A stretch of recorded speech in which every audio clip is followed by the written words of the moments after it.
Welcome to the last session here in the green room before the final keynote. Our next speaker, I'm probably going to butcher your name, but I'm going to do my best. Go for it. Juan Guerrero-Saade will be presenting King of the Hill, Nation-State Counterintelligence for Victim Deconfliction. Nailed Over it. to you. Thank you. Hey, everybody. Thank you for sticking around till pretty much the very end. Thankfully, Harun Mir can keep all of you anchored here until the end. So, as was said, I'm Juan Guerrero-Saade. This will be my 7th VB talk and my 5th VB paper, and perhaps my last VB paper. We'll see. But in any case, thank you for making it to this one, and I hope to kind of give a bit of a dynamic exposition for whatever time we've got on this. As I think I've learned my lesson by now. I write these like really long papers and then I try to kind of cover everything within 25 minutes, and I don't think that works very well. So instead, I was kind of hoping to be a little more sort of thought-provoking and work up some of the exercise of what the paper tries to argue towards. And then, if any of you are really interested, then, you can go to the link or look at your proceedings and read the paper. I did endeavor somehow to write something like 25 pages without using the word cyber. I'm very proud of that. So no cybers on this one. And of course, as always, I have to thank Helen and Martin for their patience, not just with how terrible I am at deadlines, but also just getting through that paper. And I see Helen nodding in the back. All right, yes, I'm pretty terrible at it. So let's talk about this. Let's talk about deconfliction. And specifically, I sort of want to get into why this matters at all. Why are we discussing this at all? And I think it's because of something that Kaspersky put out many, many years ago. If you look at some of their Reagan blog posts, at the time they discussed this magnet of threats, this idea of a computer sort of so desirable, or a target so desirable, that there were something like 6 APTs residing in it, uncoordinated. They were all just there, sort of presumably looking for the same thing or the same person.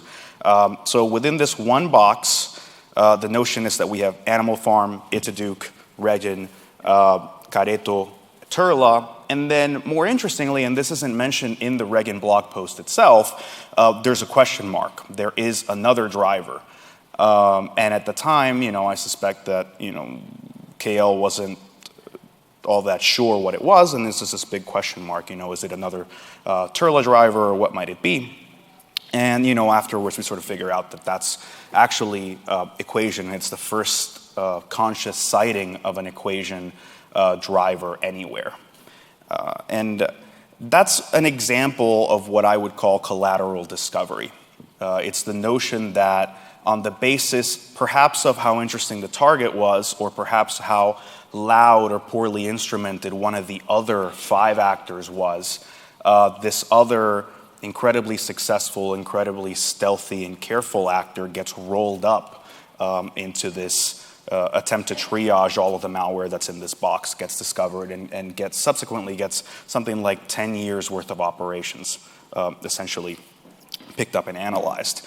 And no, it's not a matter of bad luck. I think once we're talking about actors that are this well developed, this well instrumented, systematic, and so on, what you're actually talking about is a failure of deconfliction. And that's the topic and the concept that we're going to kind of center on, and that's a topic that the paper centers on in a way.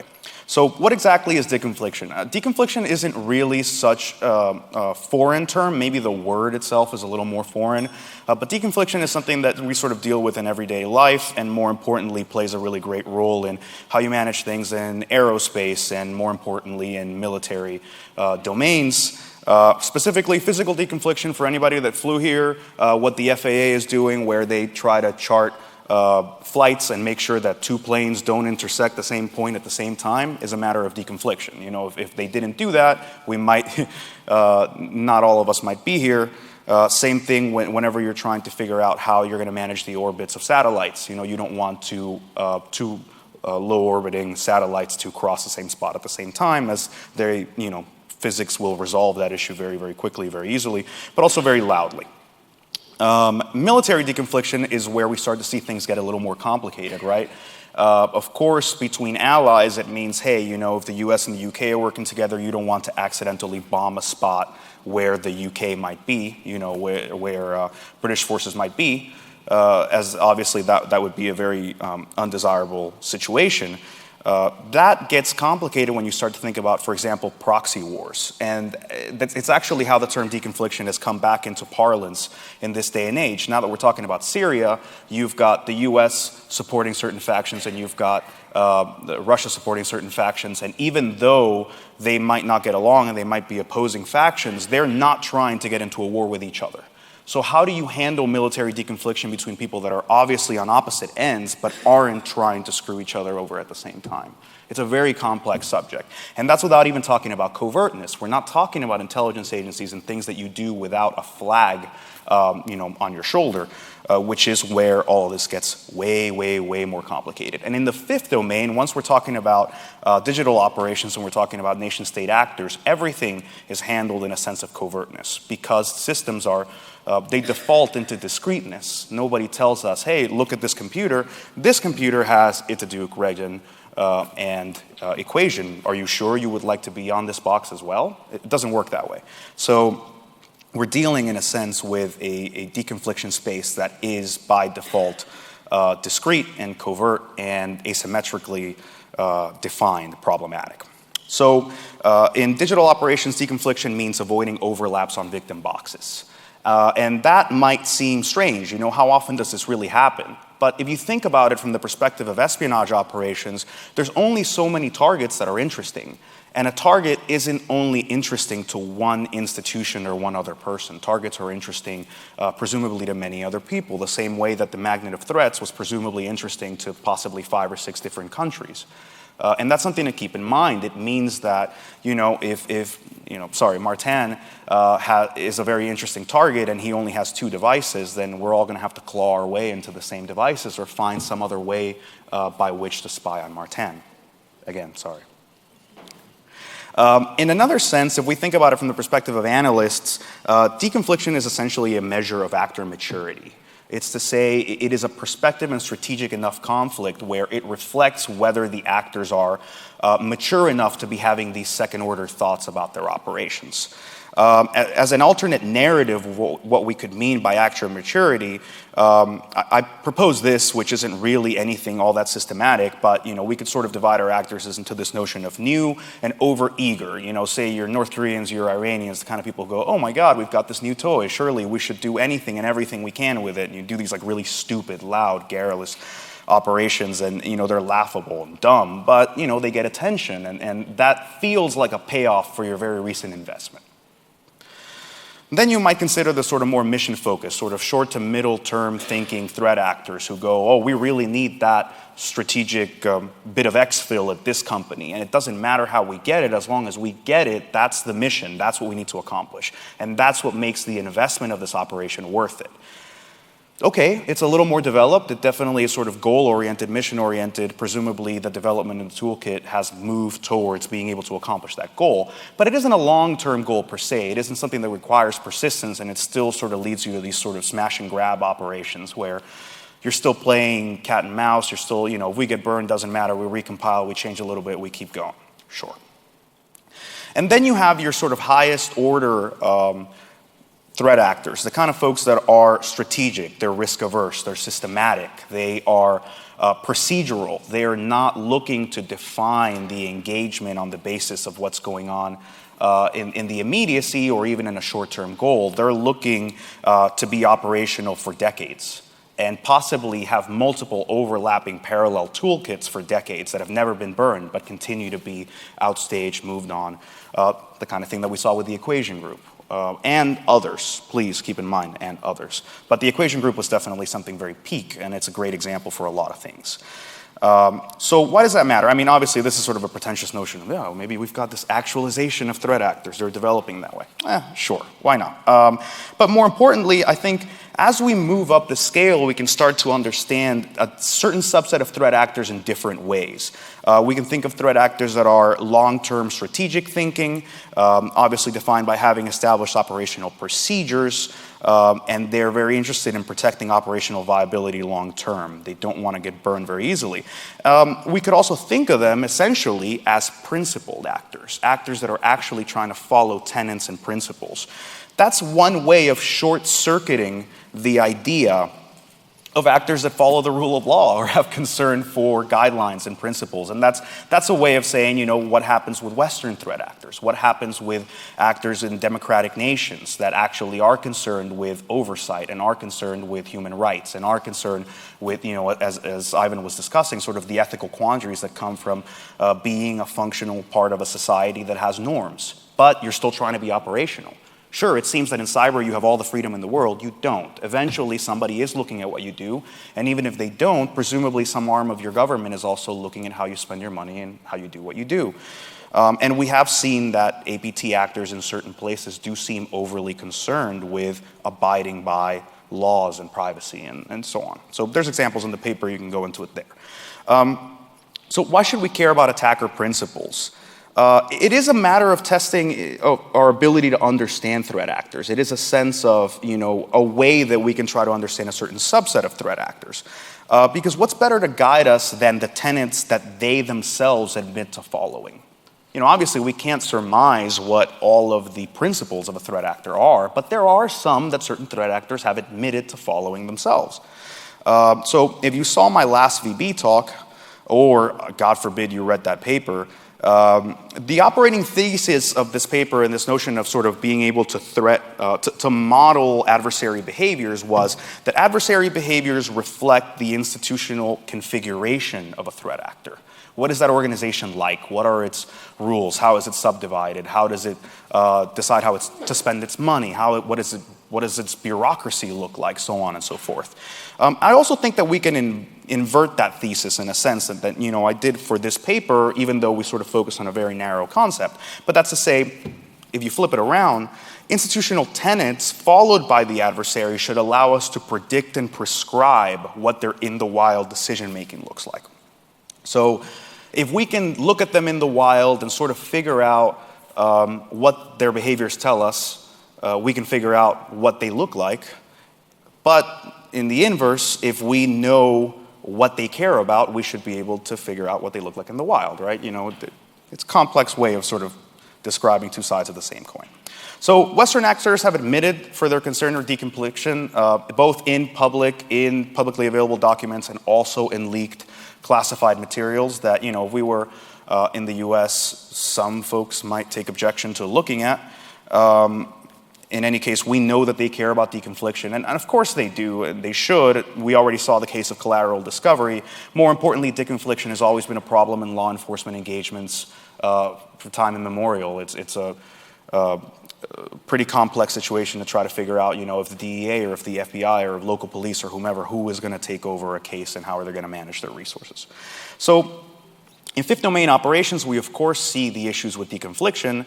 Moreover, we have to kind of understand exactly why it's so complex in that particular space. For one, why does it matter? We already talked about sort of covertness as an issue, but more importantly, ask yourselves what happens even in a single country with information, sensitive information being shared in inter and intra-institutional ways. What happens to compartmentalization in covert organizations within the same country? Presumably in the UK, there may be several organizations that are cyber-enabled, maybe, or several departments within a single organization. And in any careful intelligence organization, you have compartmentalization. You don't let some SharePoint admin walk out with all the secrets. Some people keep secrets sort of siloed away. So presumably not everybody knows what everybody else knows or what everybody else is engaged in. So then how do you account for whether the room down the hall is on the same box that you have suddenly decided to go on to? It's a complex problem.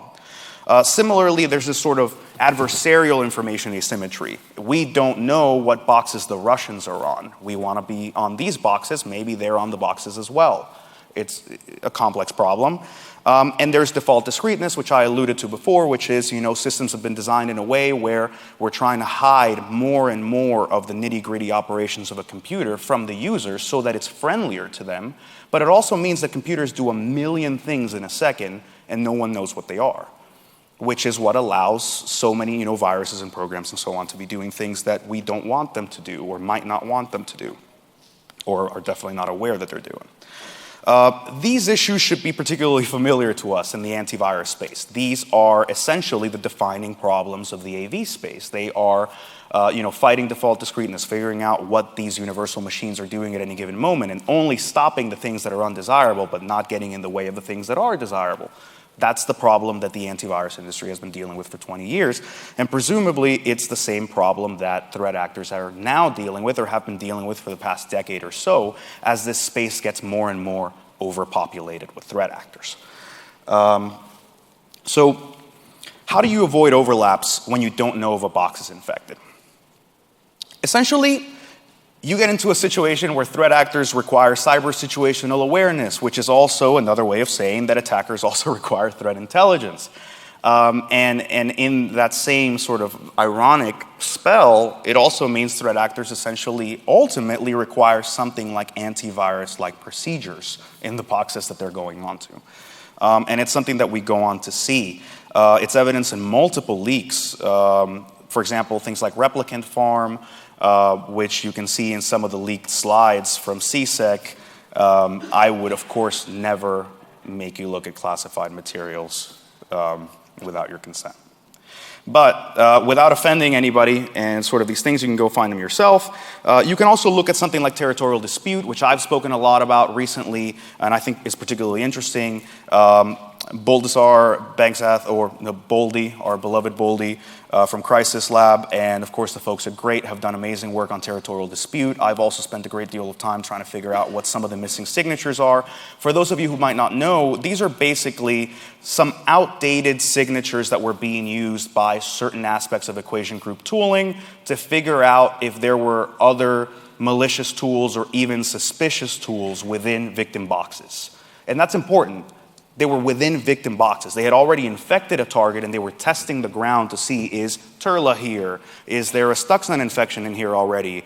Is Animal Farm on this box? And so on, which allows us to some extent to reconstruct what some of the indicators were. They're pretty simplistic. It's file names, registry keys. We can't really figure out what all of them are. We've been able to figure out what a good deal of them are. And it's definitely worth looking into. Something to keep in mind, it's one of the few and perhaps the only chance, maybe in our lifetimes, to look at the report card from one of these SIGINT giants and compare how well we're doing as an industry. Of course, it's not going to be complete, but it does let us know, what have we been missing? What are the things that we hadn't caught on to? What are the things that we might have known a little better? And then more importantly, it also shows us how adversaries decide to operationalize their situational awareness, Some key points in there, and key points when it comes to deconfliction. Are allies aware of each other? Are institutions within the same country aware of each other's operations? And also, are institutions entirely aware of the extent of their own operations? And I don't think that any of those questions is particularly simple, nor should it be. Teddy continues to involve brilliant insights. I think that people could spend years on it. It's still very worthwhile. Not everything has been finished. If you're looking for research to do, that's a place that you should definitely look. A few thoughts and a few conclusions for those of you that might not have the time or the inclination that arise from there. Something that I think is particularly interesting. The equation group recognizes some Lambert tools expressly as friendly tools, specifically Gold Lambert. At the same time, equation group doesn't seem to be aware of all Lambert tools. For example, Orange Lambert is unknown to them. These are, of course, very small subset of things, but obviously from some systematic standpoint, they're not entirely aware of what might be happening across the river. Perhaps more importantly, and I think this is a really key insight from Teddy that has not been mentioned at all, is where the hell is Reagan?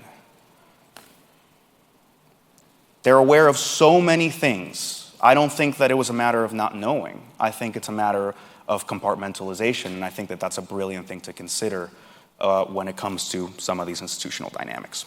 So deconfliction is a really complex subject. It's also an inexact subject. And it is also an opportunity to discuss other complex dynamics between threat actors that we don't necessarily get into. And it's something that I tried to do in the paper. I hope some of you get the time to read it.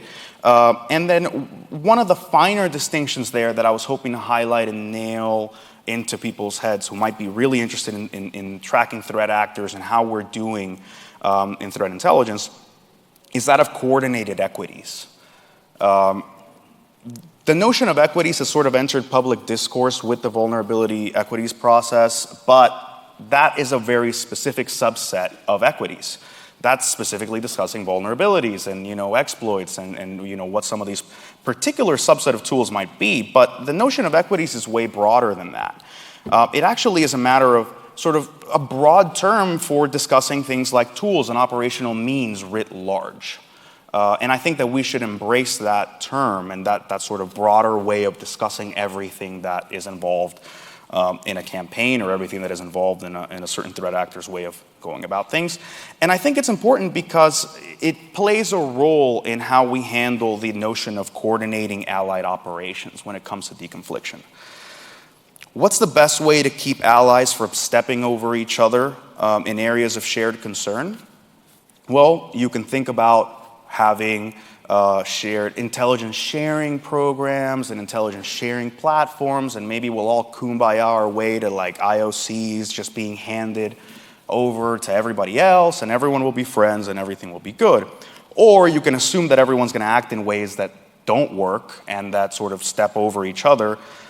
So instead, why don't we establish shared means of addressing shared concerns? And of course, I'm talking about it from the perspective of adversaries, of threat actors, which is an easier way of saying, look, you have your tooling, I have my tooling, we both care about the Middle East. Instead of both of us beating ourselves up trying to get on the same boxes, why don't we establish a shared equity for the Middle East? And we can both use it and we can both benefit from the intelligence that equity derives.